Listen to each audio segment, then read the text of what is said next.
Hello, if you're looking for a video to help answer the question, are houses overvalued in today's market, then this video is for you. My name is Bob Mangino, a retired pharmacist, helping you make healthy real estate decisions here in Naples, Florida.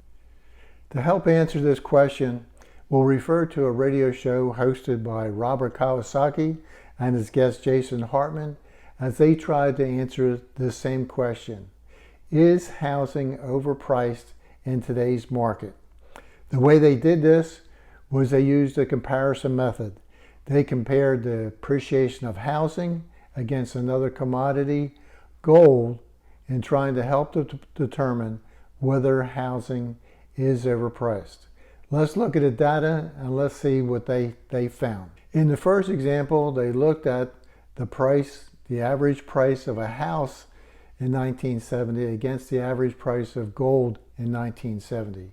In 1970, the average house cost $22,000. The average cost of gold was $35. In this example, it would take 628 ounces of gold to purchase the average house. In the second example, they used the average price of a house today, which is $348,000, which the average price of gold in today's market, which is approximately $1,800. When you divide 1,800 and 348,000, you come up with 193 ounces it would take to buy the average house in today's market, which is much less than 628 ounces, which it took to buy the average house in 1970.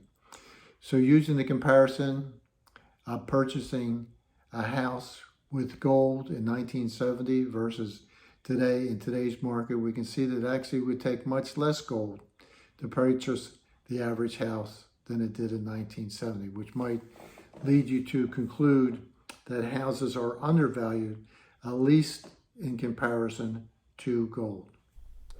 Also, we can look at the percentage increase of housing from 1970 to today.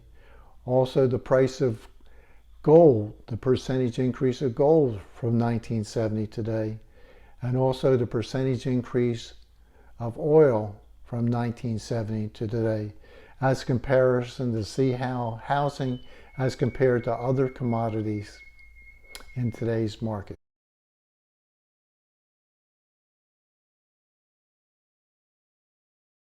In this example, where we use the percentage increase from 1970 to today's market, we can see that housing has increased much less than gold has from 1970 to today.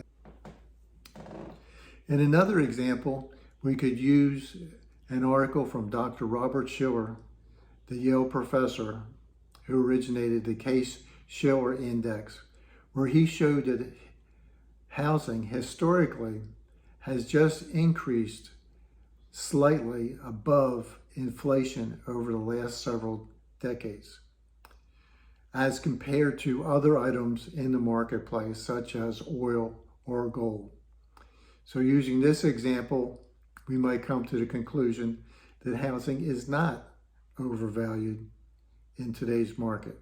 In another example, we can use data from the Naples Board of Realtors, which has been showing that houses and condos have been appreciating at a double-digit month-over-month rate over the last year or so. It's really quite remarkable. People are seeing dramatic increases in the price of condos in the last year or so. In fact, the condo that I bought in 2013 has almost doubled in value in that short period of time, which is quite remarkable, which might lead to the conclusion that houses and condos are overvalued in today's market.